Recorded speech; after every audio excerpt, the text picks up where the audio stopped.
Which one, the rate of change? Yes. This one. Okay, perfect. So we're given a function which is f of x 2x squared minus x plus 4, and between the points x equals 1 and x equals 4.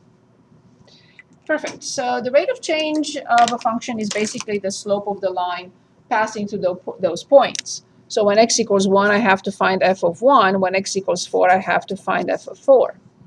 And the average rate of change will be f of 4 minus f of 1 over 4 minus 1.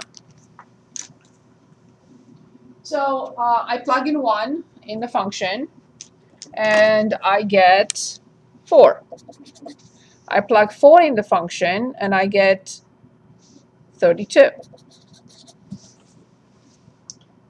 So all I have to do is just plug in the numbers. So 32 minus 4 over 4 minus 1.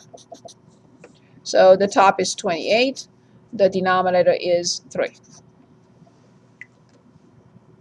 And that's the rate of change. Okay. My pleasure.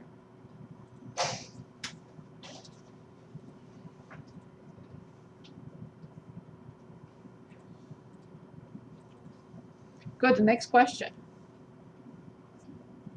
We have to cover all of them. Today, Monday, and Wednesday next week, we have to go through all the topics anyway, so I let you choose whatever you want. But we still have to cover everything.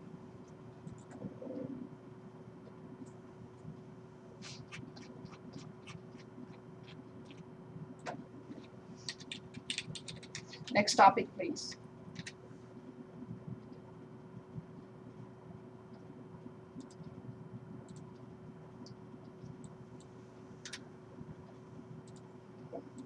Yes, anything?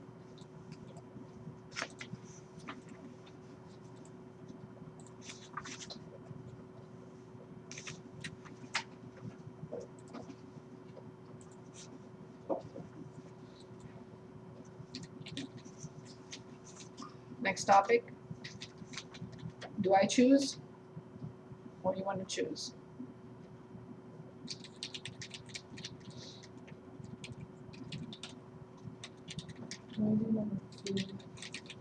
Number 2 from the same version? Yeah. Very good.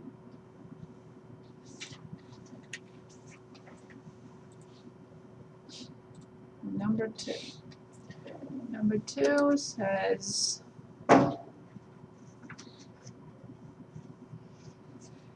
both or a particular one? No. Okay, perfect. So we have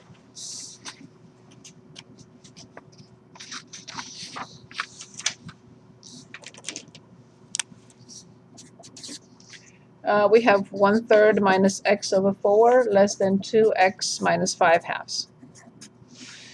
I do recommend multiplying both sides by 12 to eliminate fractions. Do you have to do that? No, but I think it's the easiest thing to do. So we multiply everything by 12.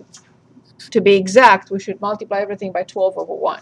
So this times 12 over 1, this times 12 over 1, this times 12, and this times 12 over 1. So the reason I'm saying that is because when you see a fraction and you, instead of 12, you see 12 over 1, you'll probably remember that you have to simplify first. So when I simplify by 3, from the first fraction, from the first product, I only get 4. When I simplify the second one, from the second product, I get negative 3x. I copy less than. I need to multiply 2x by 12, so I get 24x. And here I multiply by actually simplifying by 2, and I get minus 30. So after this preliminary step, the whole thing, I think you'll see, you agree with me, that it's so much easier to work with. So I will have to move 24, and I will move 4. Can you do the other way? Yes, of course. It's up to you. So I prefer having the variable on the left. So this is negative 27x less than negative 34. And yes, you have to be careful now because you must switch the inequality symbol, dividing both sides by negative 27. So the solution is 34 over 27 comma infinity. As you know, I like to write x in. If you don't like to write that, that's fine too.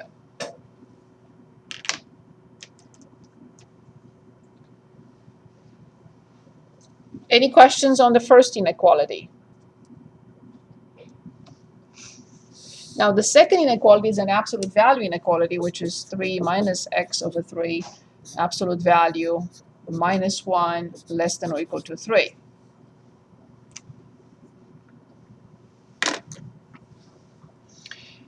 First, I have to clean it up by adding 1. So the absolute value of 3 minus x over 3, less than or equal to 4. And remember, this is a number, we are looking for numbers whose distance from 0 is less than or equal to 4, which means negative 4 less than or equal to 3 minus x over 3, and which is less than or equal to 4. This is the easy one. The more difficult one would be with the greater than or equal to, or just greater than 4, which would have been the outside. But this one is the inside. So we can solve both compound inequalities, right? Both inequalities at the same time.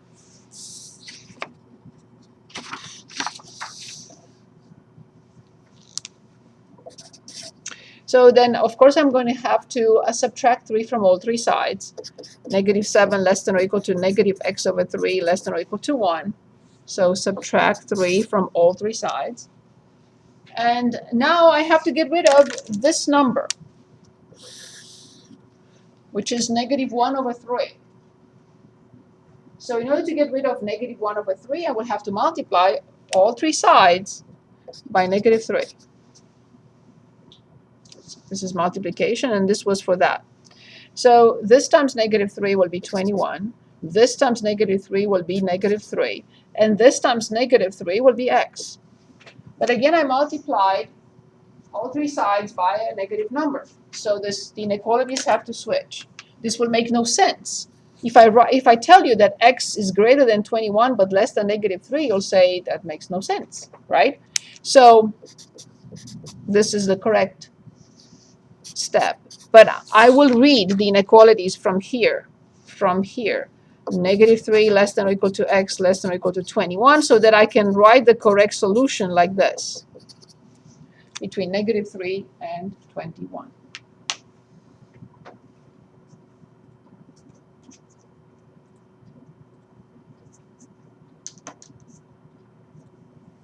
Questions?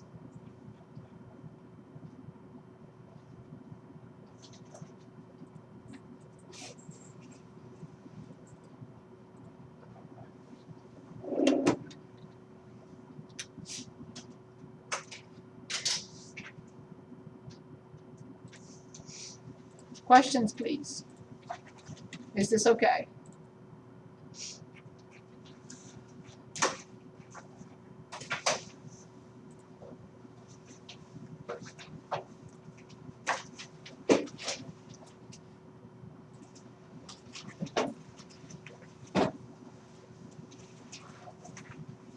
Yes, Dana, please, go ahead.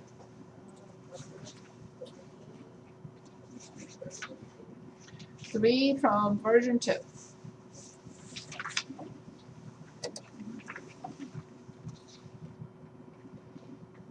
Is this the one? Any particular one? I see A, B, C. B and C. Very good. So let's start with B. 7 t minus 1 squared minus 43 t minus 1 plus 6 equals 0. Because I noticed that I can replace t minus 1 by y, and then the equation becomes 7y squared minus 43y plus 6 equals 0. I don't care for factoring now. It's factorable, but I'm going to just use the quadratic formula right away. 43 plus or minus the square root of 43 squared minus 4ac, 7 times 642, divided by 14. And with the graphing calculator, I'll determine this. I get 43 plus the square root of 43 squared minus 4 times 42 and divide by 14. I got 6 for the first one, and when I change the beginning, this symbol in front of the square root, I get 1/7. Okay, so if that's the case, then I can go back and solve for t. So one solution is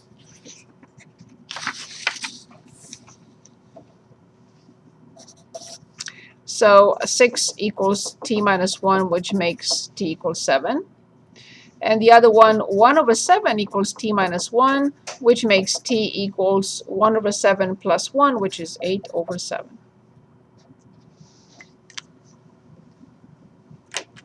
So this was B. And C is asking us to use completing the square method.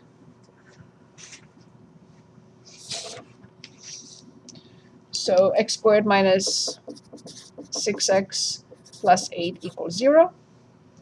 The 4-step procedure, I have the middle coefficient, which is -6. I divide that by 2. I get -3. So I add 9 to both sides. And yes, you can move this to the other side as well. So then x squared minus 6x plus 9 equals 9 minus 8, which is 1. The left-hand side is x minus 3. That's nice. The right-hand side is 1. And I take square roots. Plus or minus 1. X equals 3 plus or minus 1. And the options are 4 and 2.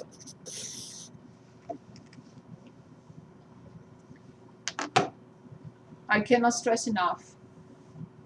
Please redo all 3 tests with solutions as many times as you need till you're very comfortable with everything. And always make a list so you can ask. Good. Anything else? And that problem actually did do about completing the square. Yes, the requirement was complete the square, yes, on this problem. Yes, thank you.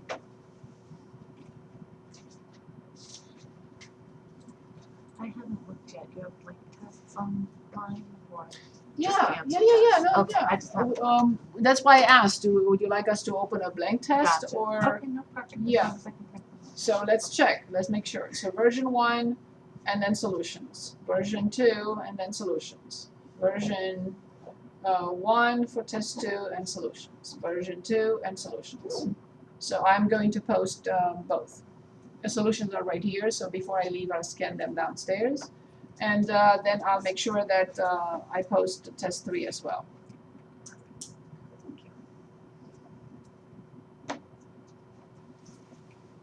Okay, next question. I know we have 10 more minutes roughly, so let's use them efficiently, whatever you want. Can we do 12, Version 1, the extra credit.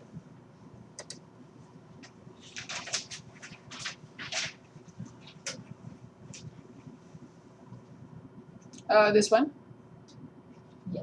Perfect. Okay, so we have a point which is -2, 4.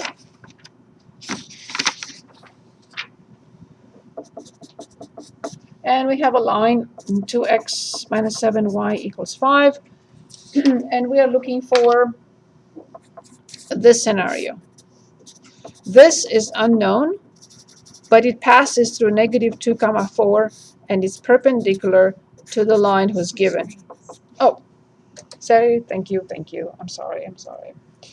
So this is the line that we do not have, and this is the point that the line is passing through, and it's perpendicular to this equation.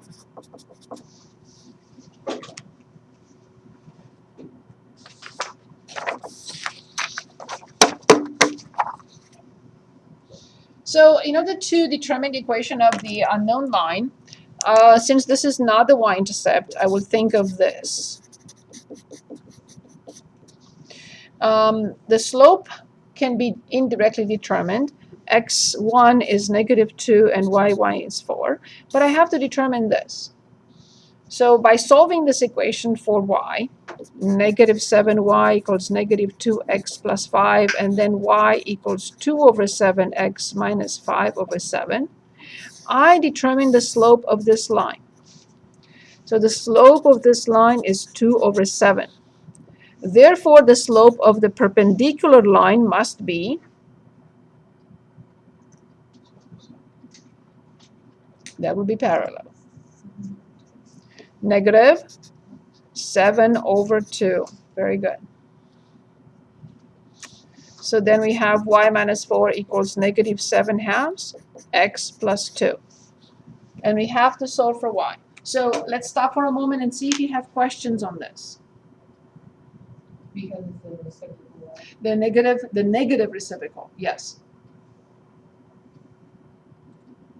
Correct.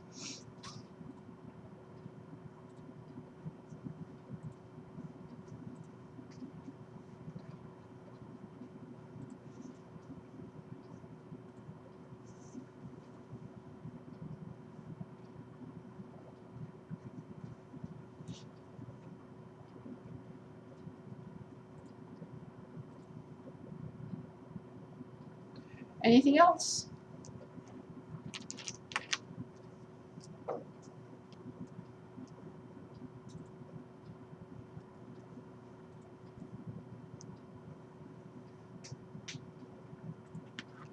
Is this okay?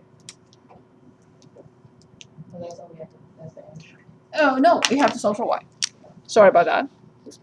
-7/2, and then -7, and then plus 4.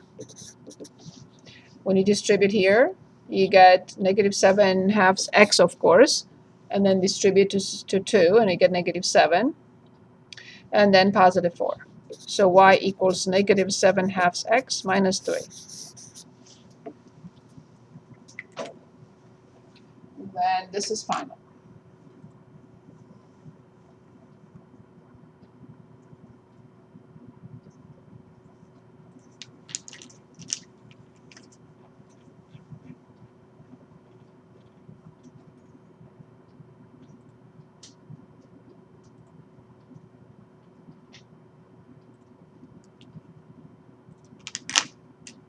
Anything else?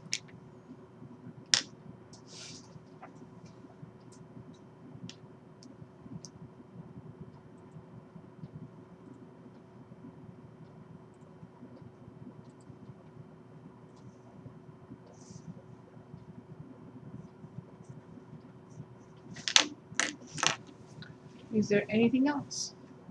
Or I choose? Which one? 11.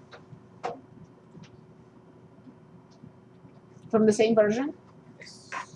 Very good. So let's take a look at 11.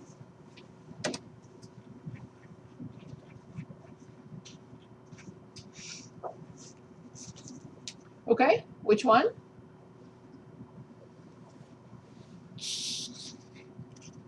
B as in boy? A? Yes, very good. A. Yes, we'll do both.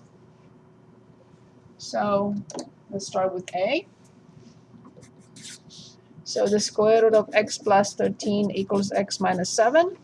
It's radical. We have to square both sides. And we get x plus 13 equals x squared minus 14x plus 49. This becomes a quadratic equation. So then this is x squared minus 15x and plus, I think it's 36. Correct me if I'm wrong.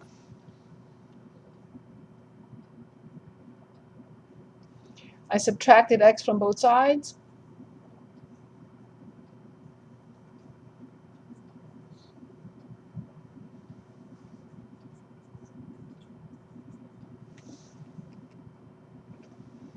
And then I subtracted 13 from both sides.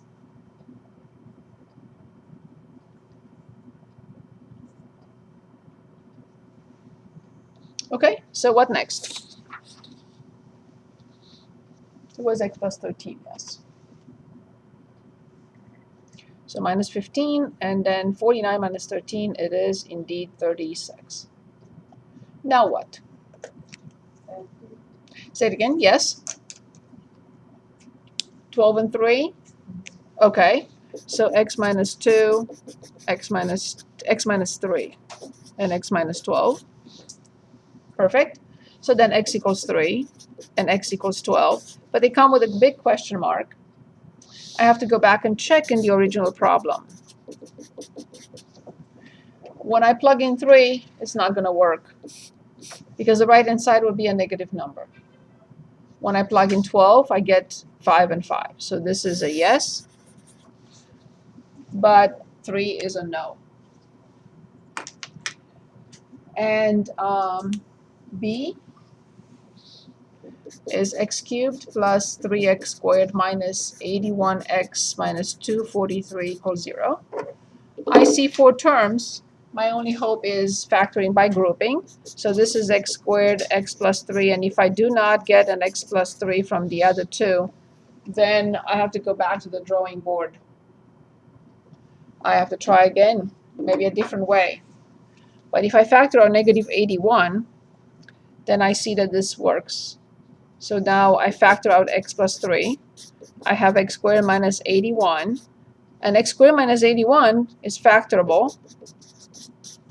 And I should have asked you from the very beginning, how many solutions do we have to find? Mandatory. Exactly, thank you. So here they are, negative 3, negative 9, and 9.